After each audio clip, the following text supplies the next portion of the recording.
Capítulo 3. Niña madura. Ya estaba entrando en la adolescencia y me daba cuenta de ello. No era feliz y todos los abusos me tenían dañada. Tanto así que todo me molestaba. Recuerdo una noche que quise suicidarme, tomando una gran cantidad de pastillas en medio de una depresión. Me sentía muy agobiada de cuidar a mis hermanos y ver los problemas entre mis padres. Ver a mi madre llena de moretones por las palizas que le propinaba mi padre. Yo amaba a mi papá, pero me dolía lo que le hacía a mi mamá. En la madrugada del día que tomé las pastillas, no recuerdo con exactitud la fecha. Sentí un inmenso dolor abdominal que me causó vómito e hizo que devolviera todo lo que tenía en el estómago. No cesaba. Las luces de las farolas de la calle entraban por mi ventana acompañando mi soledad. Nadie se enteró de lo sucedido. Aunque anhelaba que mi papá corriera a ver qué me estaba pasando, ni él ni mi madre llegaron a tocar la puerta de mi habitación. Otra situación superándola sola. Ahora reconozco que fue Dios quien me libró de una muerte segura. Habían días que trataba de ser un adolescente y disfrutar jugando con mis hermanos en la noche. En una empinada calle, al terminar la calle estaba el cementerio. Nos colocábamos en fila india y con unos neumáticos de bicicleta competíamos. Las tirábamos cuesta abajo y el que llegara primero era el ganador. Cogía tanta velocidad que entraban al cementerio por medio de las rejas. Todos teníamos miedo de entrar por ellas. Cruzábamos las miradas y Ramiro se mostraba fuerte y entraba. Otras veces lo hacía yo. Mi madre era toda una guerrera. Montó un negocio de ricas empanadas, donde toda la familia estábamos en pie a las 3 a.m., apoyando a mi madre en contra de nuestra voluntad, pues queríamos seguir durmiendo. Cada uno tenía ya asignada su labor. Uno pelaba las papas, otro picaba la cebolla, mientras otro molía el maíz, pues a las 6 a.m. debíamos entregar 300 empanadas al local de la estación de buses de nuestro pueblo, Pácora. Luego me preparaba para ir al colegio y aunque me sentía muy cansada, me sentía satisfecha al ver que todos poníamos nuestro granito de arena. En 1985, una hermana de mi padre lo animó a viajar para mejorar su economía a una hermosa ciudad de Medellín, Antioquia. Es un hermoso lugar llamado la ciudad de la eterna primavera, muy innovadora, con un buen clima caliente. Se fue mi papá con una maleta llena de sueños y metas, y de nuevo mi madre y los 6 hijos quedábamos solos. Pasaban los días y ella no recibía noticias. Se arriesgó a viajar a una ciudad totalmente diferente y desconocida para ella. Una mujer de campo, de pueblo, que no sabía lo que iba a encontrar allí. ¿Saben? Mi madre me dejó una gran enseñanza. Cuando trabajamos, aprendemos a no depender de otros. Tomó el autobús, que en esos tiempos eran viejos y sus sillas incómodas. Se llegaba más cansada sentada que de pie. Se preparó para el viaje a aquella ciudad llamada Medellín, que según le habían comentado era muy grande y peligrosa. Llegó al terminal de autobuses del norte de la ciudad a las horas de la tarde. Estaba un poco acongojada, con la mirada baja, tenía incertidumbre, todo era extraño. Se perdió al bajar del autobús, no sabía cómo salir de allí. Unas buenas personas le ayudaron.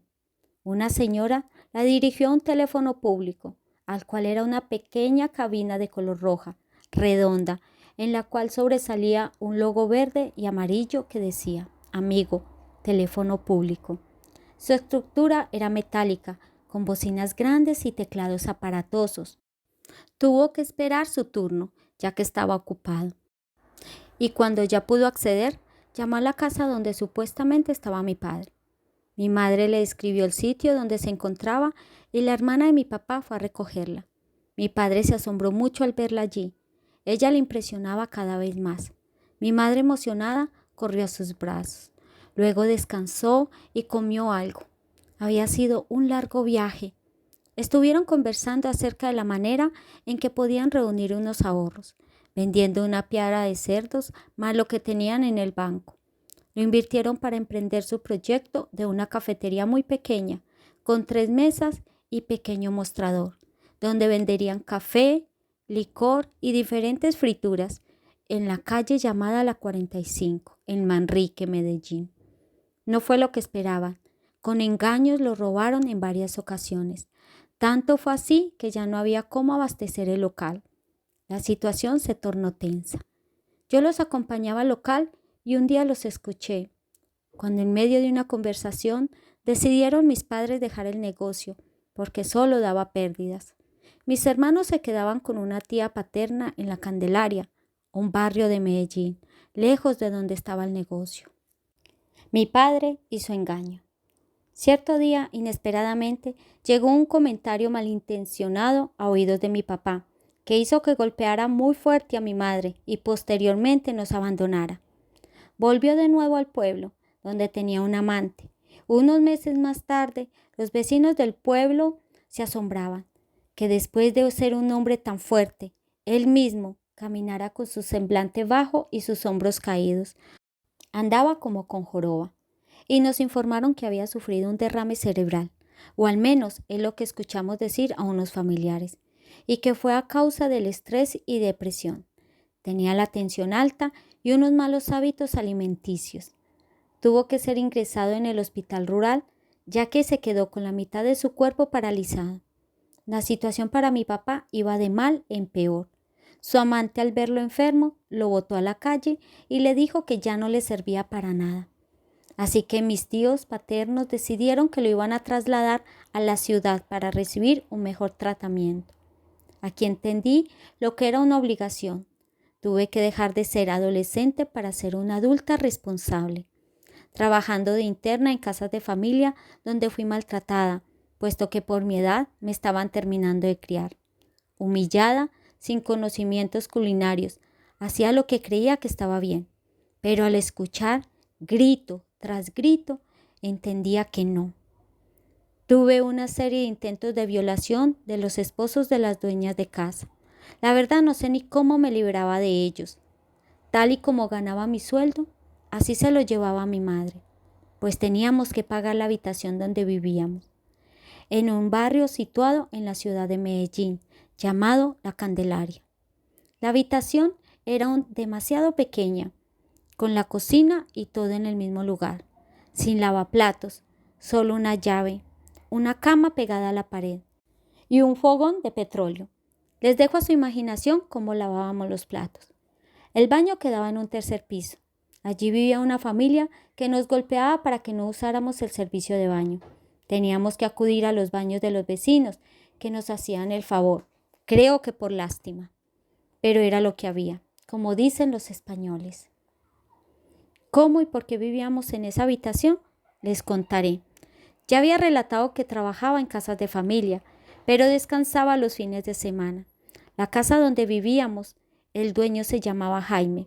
Era un hombre grueso, con una pierna más corta que la otra. Un hombre que vivía de las rentas y que tenía una tendencia muy fuerte a engañar mujeres, ya que con todas tenía una hija. Era una situación extraña con la cual todo el barrio especulaba y comentaban que era por mujeriego. Desde que me conoció, se dio cuenta que yo aún era inocente, o sea, que conservaba mi virginidad. Me ofrecía el cielo y la tierra, como por ejemplo, llegarme a ofrecer todos sus bienes o posesiones. Muchas veces me compraba dulces raros para que me los comiera a su lado y me llevaba a su habitación, que estaba en la misma casa donde vivíamos. Más adelante me di cuenta que eran afrodisíacos. Bueno, eso era lo que me decían. Resulta que yo dormía con mi hermana. Ella tenía 13 añitos y yo 14. Pues este hombre toda la noche llegaba al borde de mi cama, alumbraba mi cara con una linterna para ver si estaba dormida. Yo pasaba las noches enteras despierta, esperando el momento en que mi acosador apareciera con la linterna. Entonces él empezaba a tocarme. Cuando yo sentía sus manos en mis piernas, yo hacía un movimiento y él la quitaba. Desde ese instante yo quedaba en un bloqueo permanente, esperando que amaneciera. Así eran las noches que yo dormía en casa, cuando no estaba trabajando. Toda esta situación traía a mi mente los abusos que había vivido desde niña. Yo se lo contaba a mi madre y ella no me creía. Un día yo me acosté con todos mis hermanos y de igual manera me encontró. Alumbraba mi cara con la linterna y volvió a tocarme. Un fin de semana de esos que yo llegaba a casa, le pedí a mi madre que se acostara conmigo a la orilla de la cama. Y como este señor Jaime no lo sabía, así como todas las noches llegó al borde de la cama para alumbrar con la linterna. Y de repente, al ver la cara de mi madre, se asustó y se fue. Esa fue la única manera de mostrarle a mi madre lo que sucedía para que me creyera.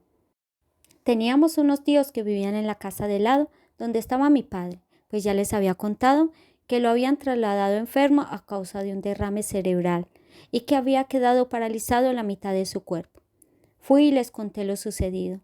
Ellos se enojaron mucho y se fueron en contra de este señor, por lo que nos sacó de la vivienda y nos mandó a otro lugar, uno muy pequeño, del tamaño de una habitación, de la cual también era el dueño. Las necesidades aumentaban. Daba todo mi sueldo a mi madre y no le alcanzaba. Como vivíamos cerca del cementerio, mis hermanitos pequeños lavaban tumbas y ponían las flores. Por ello les pagaban y llevaban algo de comida a casa, que a pesar de ser tan pequeños, eran responsables y no se las gastaban en dulces. ¿Saben? No sé si era el plato favorito de ellos, pero siempre llevaban espaguetes y mantequilla. Así lo hacían día tras día, aunque había veces que llevaban algo diferente. Nunca nos vimos desamparados y siempre llegaba un ángel cuando menos lo esperábamos. Nueva integrante. Mi madre estaba encinta de mi hermana la menor. Fue un embarazo tranquilo, pero con muchas náuseas. Ella trabajó casi hasta los últimos días de gestación, pero debido a una caída no pudo trabajar más. Yo seguía al cargo de las obligaciones.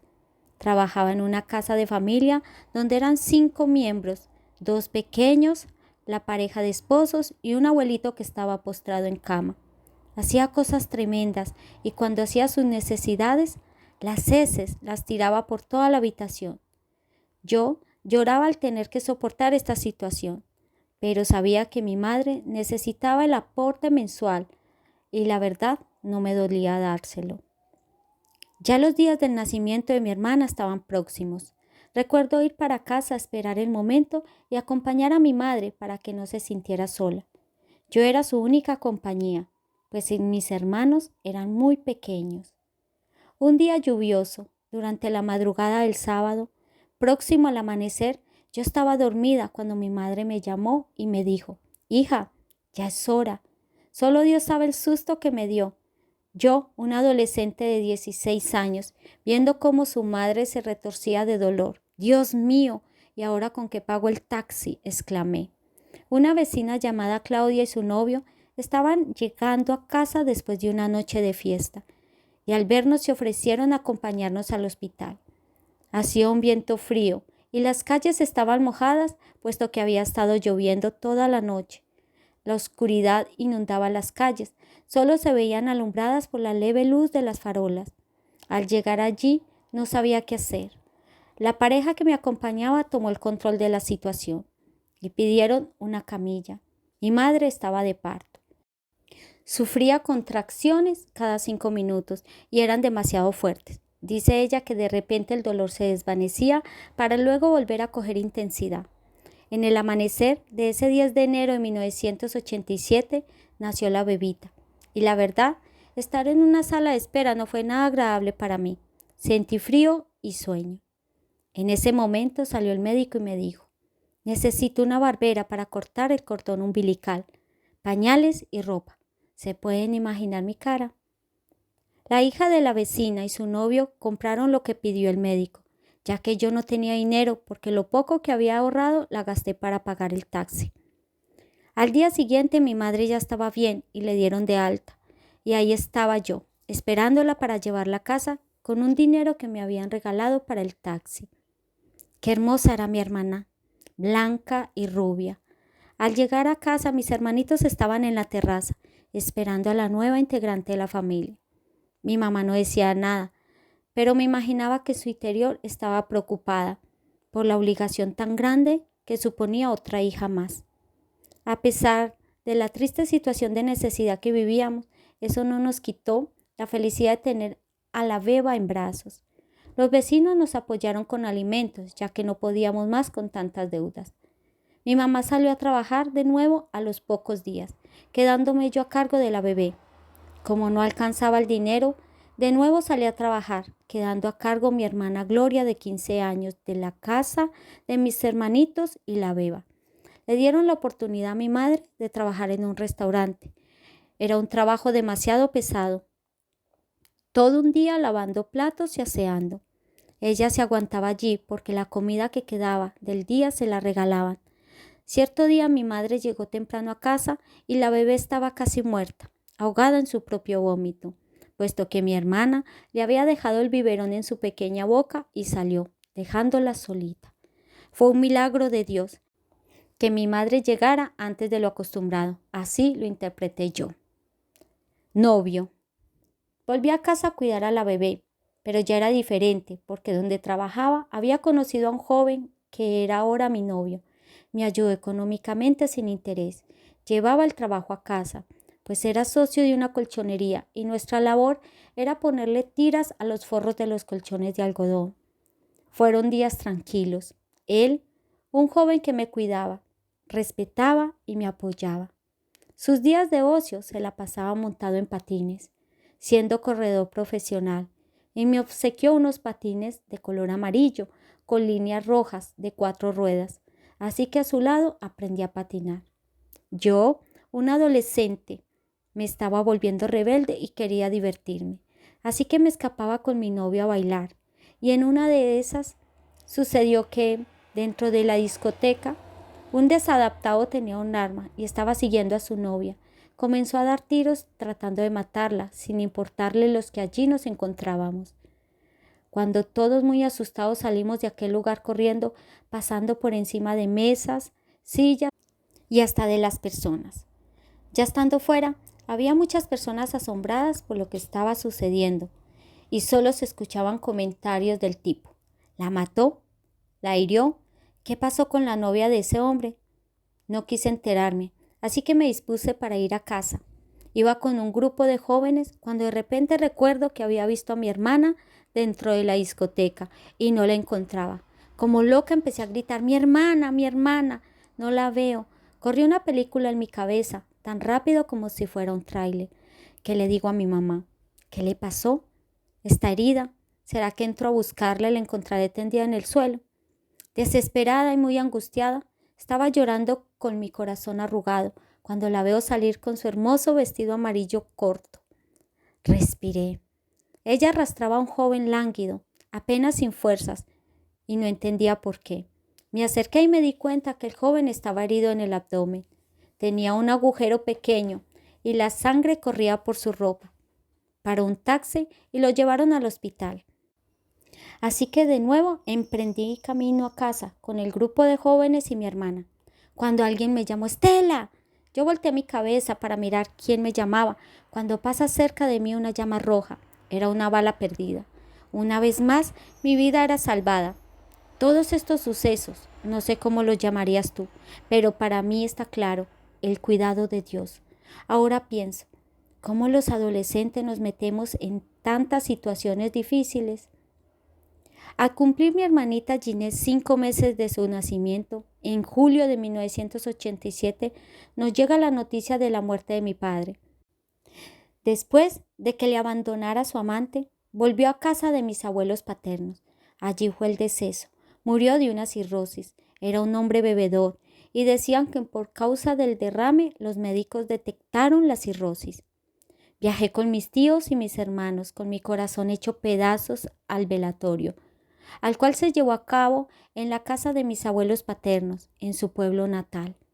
El entierro fue muy doloroso. Yo no dejaba introducir el féretro en la tumba. Estaba ahí de pie. En ese momento retrocedí en el tiempo y mi cabeza se llenó de recuerdos al lado de mi papá. Cuando estaba enferma, pasaba las noches en vela a mi lado, acariciando el sitio de mi dolor, y luego salía a la carnicería sin importar su desvelada. Las tareas del colegio se me alargaban y él se sentaba a mi lado hasta tarde en la madrugada. Solo me miraba con sus ojos llorosos y con palabras de padre amoroso me decía: de pagar estudios hasta donde desees. Ya en medio de su enfermedad esperaba que fuera a visitarlo y de la comida que le daban guardaba una pequeña ración para su pequeña, como me llamaba. Hasta el final de tus días me diste mucho amor. Sentía que mi corazón se partía en 1.000.000 de pequeños pedazos al verlo en un féretro y sabía que no lo volvería a ver. Las personas allí presentes se derramaron en llanto al ver unos niños desesperados por el último adiós a su padre. Más desgarrador fue cuando llegó mi madre al cementerio. Le fue imposible viajar con nosotros y llegó al día siguiente, enloquecida, queriendo verlo, bañada en lágrimas, mas no la dejaron abrir el ataúd. Mis tíos la cogieron en medio de abrazos y tratando de consolarla, la sacaron del cementerio. Gracias a Dios, todo terminó. De vuelta a Medellín, mi mamá no se enteraba de nada de lo que pasaba antes de viajar al entierro, pero sí manifestaba lo cansada que estaba con el desorden de mi hermana y el mío, hasta que no pudo más. Le dábamos muchos dolores de cabeza, así que me envió con una tía materna para Manizales, para ponerme en cintura, ya sabéis, trato duro para adiestrarme. Allí me tuve que someter a mi tía, pues me encerraba y no me dejaba salir, solo a la puerta para tomar el sol. Yo, como una adolescente juiciosa, tenía que presentar a mi novio y solamente tenía 1 hora permitida para vernos. Mi madre y mis hermanos habían llegado para quedarse conmigo en Manizales. Ya con mi madre, me solté un poco de mi tía y de nuevo regresé a trabajar a casas de familia para ayudar a mi madre, pues pasábamos muchas necesidades nuevamente. Siendo una joven muy pretendida, un día por la tarde, después de llegar de mi trabajo, conocí a Jorge en el parque cerca a casa, donde teníamos la costumbre de ir con unos amigos que mi tía quería mucho. Me impactó su apariencia. Era un joven muy guapo. Me acompañaba en mi recorrido con patines por el parque y fue cuando me dijo, me gustaría mucho seguir viéndola. Claro que sí, le respondí, pero tengo que pedir permiso. Tuvimos un noviazgo largo hasta que un día se presenta para prestar servicio militar. Ya me estaba rondando Jairo. Cada vez que iba al parque yo tenía que pasar por delante de la casa de la madre de Jairo, y esto me atemorizaba porque no dejaba de mirarme. Se aparecía en el parque queriendo unirse al juego de basquetbol. Él parecía un fantasma. Donde quiera que estaba yo, allí llegaba él. Es un hombre delgado, con labios gruesos y muy callado, pero sentía que ocultaba algo. Su profesión es pintor automotriz, aunque realmente no me interesaba, porque yo estaba muy enamorada de Jorge. La verdad es que este hombre no me dejaba en paz, hasta tal punto que mi madre y mi tía se enfrentaban a él, lo amenazaban y aún así él no desistía.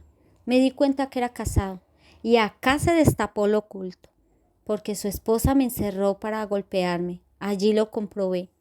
Por eso a mi madre y a mi tía no le gustaba y lo enfrentaba, por lo que opté por encerrarme. No volví a visitar a Jorge, pues lo habían trasladado lejos. Pasaron unos meses y estando de compras con mi tía en un mini mercado de grano al por mayor, un joven apuesto se acercó y me preguntó mi nombre. Se presentó diciéndome, hola, soy mellizo. Mi tía, con su fuerte carácter, me sacó de allí deprisa, sin poderme despedir. Y él, no sé cómo, consiguió mi dirección, llegando a mi casa para pedir con mucho respeto permiso para poder seguir visitándome. Claro está, dijo él, si ella lo desea. No quería decir que no, pues a mí me había gustado. Así que empezamos un noviazgo donde pasando unos meses me propone matrimonio. Mi tía y mi madre, en el afán por separarme de Jairo, pusieron fecha para el matrimonio entre el mellizo y yo. Quería casarme porque era un buen chico. Y de nuevo Jairo derrumbó todo.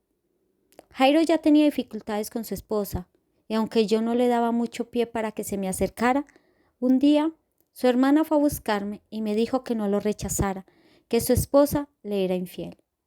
Él fue y me propuso que para que no volviera a trabajar, le cocinara y él me pagaba. Y así se fue metiendo en mi vida, con detalles, ayudando en esos momentos difíciles.